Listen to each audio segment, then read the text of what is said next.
साल कंप्लीट हो गए। हाँ जी, 23 साल हो गए। नमस्कार, आप देख रहे हैं प्रभा साक्षी और मैं हूं आपके साथ रेणु तिवारी। आज हम बातचीत करने जा रहे हैं साध्वी प्रज्ञा जी से। मैम, बहुत बहुत स्वागत है आपका प्रभा साक्षी में।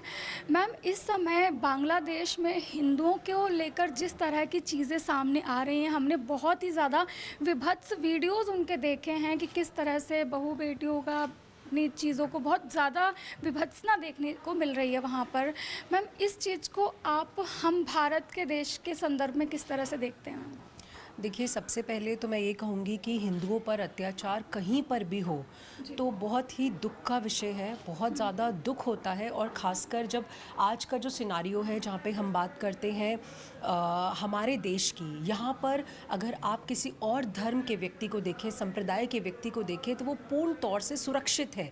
लेकिन वहीं पर जब किसी और देश की बात करते हैं, आप बांग्लादेश की बात उठा लीजिए, वहाँ पर हिंदू बिल्कुल भी सुरक्षित नहीं है। आप पाकिस्तान की बात उठा लीजिए, चुन चुन कर गिन गिन कर हिंदुओं को मारा जा रहा है। और दुख तब होता है जब इस पर भी हमारे लोग राजनीति करते हैं, और राजनीति वो इस कदर करते हैं यहाँ तक कि वो ये भी नहीं बोलेंगे कि हिंदुओं पर अत्याचार हो रहा है, वो कह रहे हैं अल्पसंख्यकों पर अत्याचार हो रहा है। तो देखिए, इसके खिलाफ आवाज़ भी उठानी चाहिए और सरकार से भी, बल्कि हमारी भी अपील है कि जितना भी हम लोगों को वहाँ पर, अपने लोगों को बचा पाए, हमें बचाना चाहिए, एक मुहिम छेड़नी चाहिए। और मुझे लगता है जिन लोगों का ज़मीर आज भी जिंदा है, जो लोग हिंदुओं के लिए, हिंदुत्व के लिए आज भी खड़े हैं, उसकी रक्षा करने के लिए वो लोग आगे बढ़ रहे हैं और वो लोग अपनी आवाज़ भी उठा रहे हैं उचित तरीके से और उसको पहुंचा भी रहे हैं। जी मैम, हाल फिलहाल में महाराष्ट्र चुनाव में भाजपा जीत के आई, लेकिन इस दौरान हमने एक बहुत ही विवादित नारा भी सुना। योगी जी ने बोला था, बटोगे तो कटोगे। तो मतलब मैम, एक तरह से देखा जाए तो ये थोड़ा सा मतलब विवादित भी हो रहा है, बहुत ज़्यादा विपक्ष इसके ऊपर सवाल उठा रहा है। ये तो मतलब कम्युनल राजनीति टाइप चीज़ें हो रही हैं, तो इस चीज़ को आप कैसे देखते हैं? देखिए रेणु जी, विपक्ष का काम तो सवाल उठाना है, विपक्ष तो सवाल उठाएगा ही उठाएगा। लेकिन इसमें गलत क्या है, आप ये बताइए। बटोगे तो कटोगे, यानी एक हो जाओ, एकता की बात है, अखंडता की बात है, और ये तो अच्छा ही है ना। सभी देशवासियों के लिए, सभी सनातनियों के लिए, सभी हिंदुओं के लिए एक पॉजिटिव मैसेज है इसके अंदर। आप पॉजिटिव दृष्टि से इसको देखिए, आप मत बटिए, आप एक साथ रहिए। जाति के नाम पर, क्षेत्र के नाम पर, कास्ट के नाम पर, क्रीड के नाम पर आप मत बटिए। ये समय है एकता का, हिंदू जागरूकता का, सनातनी जागरूकता का। और 21वीं सदी तो वैसे भी भारत की सदी है।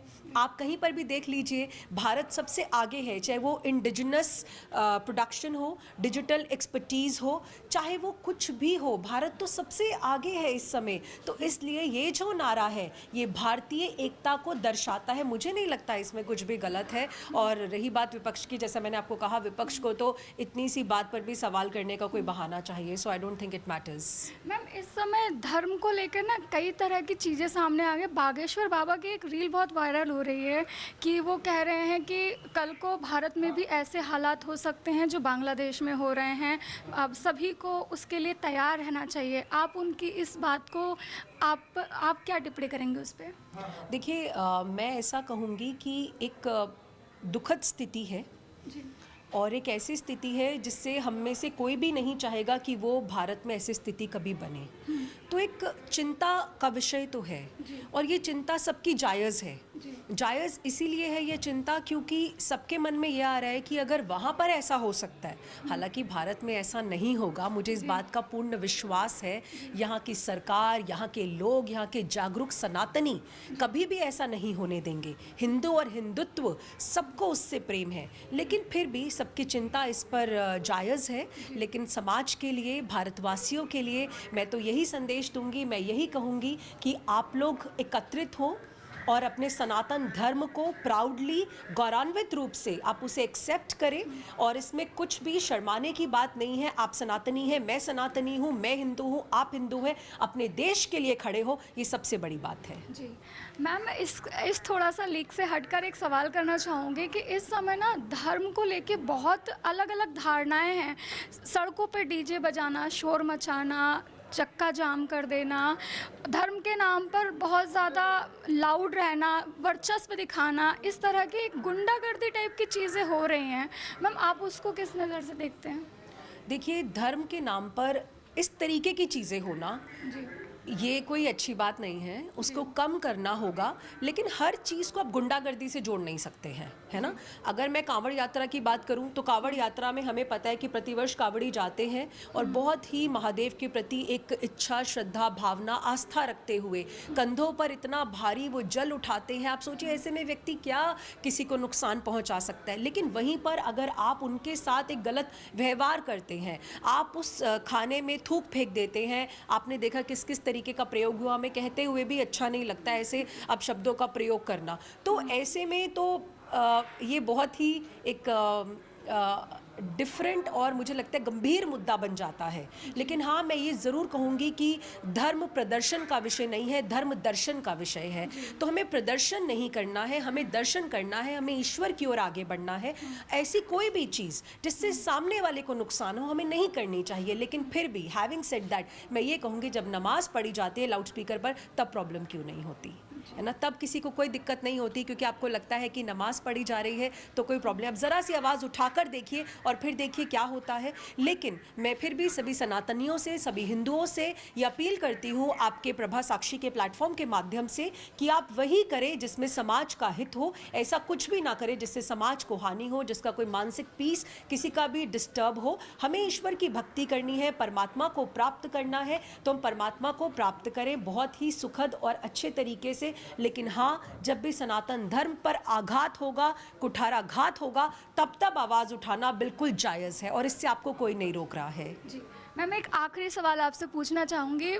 दुनिया में देखा गया जब फ़िलिस्तीन पर हमले हुए तो all eyes on Palestine, all eyes on Hamas. लेकिन जब बांग्लादेश में अब अल्पसंख्यक ही कहेंगे उनको, अल्पसंख्यकों के ऊपर अत्याचार किए जा रहे हैं, तो कोई भी विपक्षी नेता एक सवाल, एक ट्वीट भी नहीं कर रहा है। रेणु जी देखिए, ये तो बहुत ही दुख की बात है और बहुत ही गंभीर बात है। विपक्ष को ये सोचना चाहिए कि उन्हें भारत से प्रेम है, उन्हें भारतवासियों से प्रेम है, या सिर्फ राजनीति ही करते रह जाएंगे। तुष्टीकरण की राजनीति कब तक करेंगे, कब तक ये ध्रुवीकरण चलेगा, ये उन्हें सोचना चाहिए। It's high time now. और इसीलिए विपक्ष का ये हाल है जो आज है, क्योंकि हिंदू जाग रहा है और हिंदू को ये समझ में आ रहा है कि वो कौन सी सरकार है जो हिंदुओं के हित में, राष्ट्र के हित में, राष्ट्र के विकास में योगदान दे रही है। इसीलिए it's high time for them. उन्हें ये समझना चाहिए कि आप राजनीति करिए, कोई प्रॉब्लम नहीं है, लेकिन तुष्टीकरण की राजनीति मत करिए। अगर आप टोपी पहनकर रोज़ा इफ्तार पर जाते हैं तो फिर आप मंदिर भी जा सकते हैं, फिर मंदिर पर राजनीति क्यों? जब आप किसी और देश में अगर मुस्लिम संप्रदाय के लोगों पर हमला होता है, आप ट्वीट कर सकते हैं like you said all eyes there, all eyes there, तो फिर आप हिंदुओं को लेकर ट्वीट क्यों नहीं कर सकते, अपनी भावना को जाहिर क्यों नहीं कर सकते? आपको किस चीज़ का भय है कि आपकी फॉरेन फंडिंग बंद हो जाएगी, या आपको इस चीज़ का भय है कि आपको वोट नहीं मिलेंगे, या आपको इस चीज़ का भय है कि अब से रोज़ा इफ्तार का आपको निमंत्रण नहीं आएगा? तो ये बहुत बड़ा प्रश्न है जिसे आपको सोचना होगा। और आपको ये भी सोचना होगा, आप भारत में रह रहे हैं तो आपको भारतवासियों से प्रेम है या नहीं, आपको सनातनियों से प्रेम है या नहीं। जी मैम, आपने बातचीत की मस्जिद और मंदिरों वाली, तो उसमें से एक छोटा सा सवाल मेरा निकल के आ गया है मन में, जहन में। मैम, इस समय हर मस्जिद और हर दरगाह के नीचे मंदिर तलाशने वाली जो एक चीज़ चल रही है, उसका मतलब आपको नहीं लगता इससे हमारे ही देश की शांति भंग हो रही है? शांति कैसे भंग हो रही है? मतलब मैम, संभल में देखा गया किस तरह से मतलब हिंसा हुई, प्रायोजित दंगे हुए, वहाँ पर लोगों की मौतें हुई। जहाँ जहाँ इस तरह की चीज़ें हो रही है वहाँ वहाँ कुछ ना कुछ हो रहा है। हिंदू मुस्लिम एक दूसरे में लड़ाई झगड़ा कर रहे हैं। मैं छोड़ दूं अपना रिच इतिहास जानना, मैं ये छोड़ दूं कि मेरा समृद्ध इतिहास क्या है, मैं भारतवासी हूँ, वहाँ मेरा मंदिर था, मैं ये जानना छोड़ दूं इस भय से कि वहाँ पे दंगे होंगे। और दंगे क्यों हो रहे हैं, कौन दंगे कर रहा है? वो जो नकाब पोश आए थे संभल में 19 नवंबर को, जब सर्वे का कोर्ट ने ऑर्डर दिया, जो एडवोकेट कमीशन में लोग गए थे, तो नकाब पोश, आप अभी यहाँ पे इंटरव्यू ले रही है, आपने नकाब पहना हुआ है? नहीं। मैं इंटरव्यू दे रही हूँ, मैंने नकाब पहना हुआ है। नकाब पोशों को नकाब पहनने की क्या आवश्यकता थी? इसका मतलब वो अपना चेहरा छुपा रहे हैं, अपना संप्रदाय, अपना मैं धर्म नहीं कहूँगी, संप्रदाय कहूँगी, वो छुपा रहे हैं कि वो कौन है। वो सब मुस्लिम थे और it was a fight between Muslims and police. वो हिंदू मुस्लिम का टकराव नहीं था। इसीलिए एडवोकेट कमीशन ने 24 नवंबर की तारीख तय की थी। और यहाँ पर प्रयोजन क्या है रेनू, आप समझिए, यहाँ पर प्रयोजन है रिलीजियस कैरेक्टर जानने का।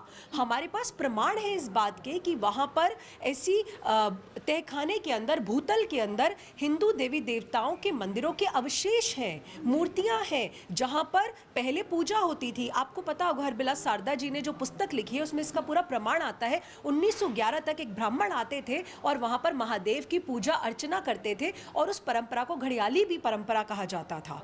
तो इस सब बातों का प्रमाण है और मैं भारत में रह रही हूँ, मेरा ये जानने का अधिकार बनता है कि मेरे देवी देवता उस मंदिर में थे। बस इतनी सी बात है। एसआई सर्वे की मांग की गई है, संविधान का रुख अपनाया है। राइट्स हमने तो नहीं कही है, हमने तो नहीं कहा कि वहां पर नकाबपोश आ जाएं। आपने एडवोकेट कमीशन के लॉयर पर पत्थर चलाए, पुलिस कर्मियों पर आपने गोलियां चलाई और जो गोलियां चली है वो लोकल कट्टों से आइडेंटिफाई हुई है, पुलिस की उससे नहीं चली, यानी आपस में।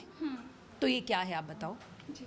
पाकिस्तान का एंगल भी सामने आ रहा है। वहाँ पे जांच, पुलिस जो जांच कर रही है उसमें जो हथियार जो मिले हैं वो यूएस और पाकिस्तान मेड हैं। तो ऐसी चीज़ें भी इस एंगल से भी वहाँ पे मतलब जांच की जा रही है। मैम, तो देश का सौहार्द और देश की जो सामाजिक समरसता है उसको कौन खराब कर रहा है आप बताइए। हम तो खराब नहीं कर रहे देश की सामाजिक समरसता को। देश में सौहार्द और सद्भावना की भाव होना चाहिए, हम भी चाहते हैं। लेकिन क्या मेरा ये अधिकार नहीं है जानने का कि मेरे माता पिता कहाँ रहते थे? क्या मेरा ये अधिकार नहीं है जानने का कि मेरा घर कहाँ पर था? वो मेरा घर है, मेरा इतिहास है। क्या मैं अपने समृद्ध इतिहास के बारे में नहीं जान सकती हूँ? और रेनू, ये बात हमेशा मुझे लगता है हर भारतवासी को याद रखनी चाहिए कि हमने तो 3 मंदिरों की मांग की थी, अयोध्या, काशी, मथुरा।